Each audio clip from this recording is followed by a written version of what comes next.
నమస్తే, welcome to tea times. నేను సంచన.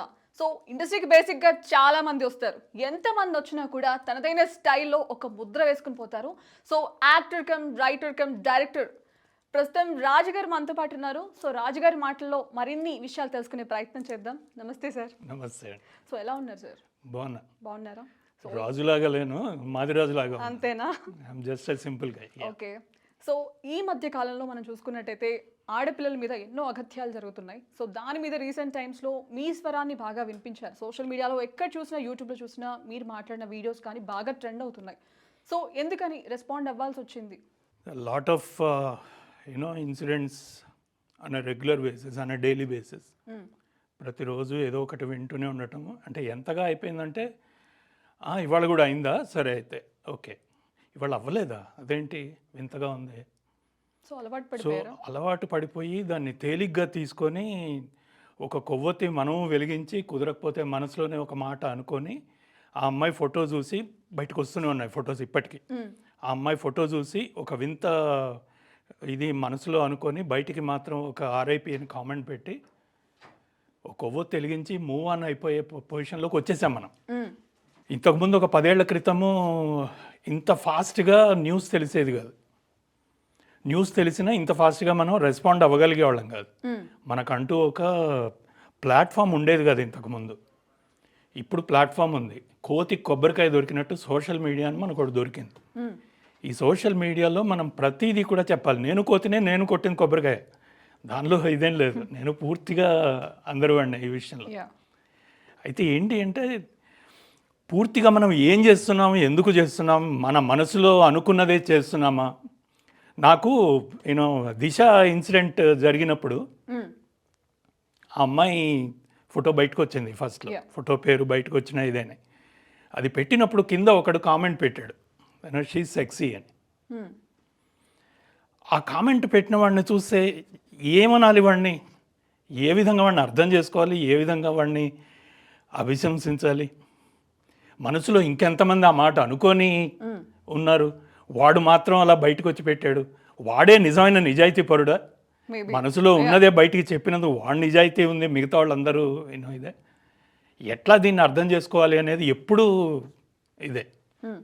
మనం చూసుకున్నప్పుడు కాయిన్కి 2 సైడ్ వర్షన్స్ కనిపిస్తాయి. ఇప్పుడు మీరు అన్నారు కామెంట్ వాడు పెట్టాడు, వాడు నిజాయితీ పరుడా అని. సో బయటకి ప్రైస్ చేసే వాళ్ళు చాలా మంది ఉంటారు, రెస్పాండ్ అయ్యే వాళ్ళు చాలా మంది ఉంటారు. బట్ బ్యాక్ ఎండ్లో వాళ్ళ ఇంటెన్షన్స్ కానీ అవన్నీ వేరుంటాయి. దీన్ని ఎలా తీసుకోవాలి అసలు తెలియదు అంటున్నా. అంటే ప్రాబ్లం ఏంటి అంటే బయటికి వచ్చి మాట్లాడే వాళ్ళు వాళ్ళు తక్కువే ఉంటారు. ఆ సంస్కారం కొద్దిగా, ఇన్ఫ్యాక్ట్ ఆ సంస్కారాన్ని కూడా వదిలేసాం మనం. ఇన్ఫ్యాక్ట్ ఒక 10 ఏళ్ల క్రితం అయితే అటు ఇటు చూసుకునేవాళ్ళం. ఒక పిచ్చి మాట మాట్లాడాలి అని అంటే ఇప్పుడు అది కూడా లేదు. ఎందుకంటే ప్రతి వాడికి ఒక ఘోష ఉంటుంది. ఇక్కడ నేను నా డిపి పెట్టుకొని నా పేరు పెట్టుకొని నేను పెడుతున్నా అంటే ఇట్స్ నాట్ మీ, నేను కానే కాదు. ఒక ఎనానిమస్ దీనిలో ఒక ఎవరికి తెలియని ఒక వేషం వేసుకొని ముసుగేసుకొని మాట్లాడుతున్నాను నేను. రాజమాదిరాజును తిట్టడానికి నాకు అన్ని హక్కులు ఉన్నాయి. నాకు అన్ని సర్వ హక్కులు వాడిని తిట్టడానికి నాకు ఉన్నాయి. బట్ నేను బయటకు వచ్చి తిడతాను అది లేదు. ఒక గుంపులో ఒక 1000 మంది గుంపులో కూర్చొని మాట్లాడతాను, లేదా నా డిపిను నా ప్రొఫైల్ ఇది చేసుకొని మాట్లాడతాను. నేను పోయి వాడితో మాట్లాడాలంటే అది ప్రొఫైల్ లాక్ చేసి ఉంటుంది. సో మనం చూసుకున్నట్టయితే ఈ ఇన్సిడెంట్ చాలా మందిని కదిలించింది, కలచివేసింది. బట్ ఎవరూ మాట్లాడలేదు, ముందుకొచ్చి రెస్పాండ్ అవ్వలేదు. ఏదో తూతు మంత్రంగా ఏవో స్టేటస్లు పెట్టారు, అయిపోయింది, ఏదో తీసుకుంటామన్నారు.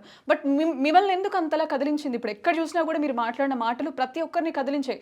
బేసికలీ యువర్ యాక్టర్, బట్ దాంట్లో చూస్తుంటే ఇది నా ఇంట్లోనే జరిగిందా అన్నట్టుగా మీరు చెప్పారనమాట ఆ ఇన్సిడెంట్. బట్ ఆ షేర్స్ కావచ్చు, ఆ మాటలు కావచ్చు, సో అందరినీ రెస్పాండ్ అయ్యేలా చేసింది. సో ఎందుకని అలా మీరు ఎందుకు అంత ఓన్గా తీసుకున్నారు? బేసిక్గా నేను విజిల్ బ్లోయర్ అండి. నా మైండ్లోనే ఆ విజిల్ బ్లోయింగ్ మెంటాలిటీ ఉంది. అంటే ఎక్కడైనా ఏదన్నా జరుగుతుంది అంటే ఇమ్మీడియట్లీ నేను రెస్పాండ్ అవ్వాలి దానికి అన్న ఒక చిన్న ఇది. ఇన్ఫ్యాక్ట్ ఈ మెంటాలిటీ దాదాపు అందరిలో చూస్తాం ఇప్పుడు మనం. ఇప్పుడు దాదాపు ప్రతి వాళ్ళకి కూడా అంటే ఎక్కడో ఒక మూల ఉంటుంది మనకి, అయ్యో తప్పు జరుగుతుంది, అయ్యో మనం రెస్పాండ్ అవ్వాలి అని. కొంతమంది ఫర్ ఎగ్జాంపుల్ నా కేసే తీసుకుంటే నేను ఫేస్బుక్ పోస్ట్ పెడతా, లేదా ట్వీట్ చేస్తాను, లేదా ఇగో మొన్న చేసిన లాంటి వీడియో ఒకటి చేస్తాను. చేసి ఏం చేస్తాను, దాన్ని ఒక డిస్కషన్కి పెడతాను నేను, అంతే. మొన్న చేసింది కూడా నేను అదే. నేను చేసింది ఒక వీడియో మామూలుగా, అంటే రేప్స్ దారుణంగా యాక్చువల్గా ఒక నవల రాస్తున్నాను నేను. ఆ నవల కోసం అని చెప్పని I've been collecting lot of statistics, దాని గురించిన కథనాలు, దాని గురించిన వాదనలు, ఎలా మార్చాలి దీన్ని అని, సొసైటీని మార్చాలి, సొసైటీ అంటే ఎవరు, సొసైటీలో ఏ పార్ట్స్ని మార్చాలి. దీనిలో ఉన్న ప్రాబ్లం ఏంటంటే ముళ్ళు అరిటాకు సామెతలాగా తీసుకుంటే అమ్మాయికి డెఫినెట్లీ దీనిలో అన్యాయం జరిగేది ఫస్ట్ అమ్మాయికే. Yeah obviously. సో ఆ అమ్మాయి పక్షం తీసుకొని తీరాలి, దీనిలో తప్పదు. There might be stray incidents where in ఒక అమ్మాయి పోయి తప్పుగా యూనో దీన్ని రిపోర్ట్ ఇచ్చింది అని, యూనో రివెంజ్ తీసుకోవడం కోసం అని కొన్ని ఇచ్చిందని కొన్ని కేసెస్ ఉండుండొచ్చు. బట్ వాటిని మనము దీనిలోకి తీసుకోకూడదు ఒక టోటల్ పిక్చర్ చూస్తున్నప్పుడు. సో అమ్మాయిల పక్షం తీసుకొని ఆలోచించినప్పుడు డెఫినెట్లీ మనకి ఇమ్మీడియట్లీ ఇదయ్యేది ఏంటి అంటే పక్కన అబ్బాయిలు. అబ్బాయిలకి జనరల్గా ఉండే ఒక ఇదేంటి అంటే అమ్మాయిలంటే ఒక చిన్న చూపు. యా. యూనో పక్క నుంచి ఒక అమ్మాయి పోతూ ఉంటే చాలు ఒక మాట అందాం. యూనో ఒంటరిగా ఉంటే ఒక చెయ్యి వేద్దాం. యూనో నిజంగా అమ్మాయికి అన్యాయం జరిగిందంటే ఓదార్పు పేరుతో దగ్గరికి తీసుకొని ఏమన్నా చేద్దాం.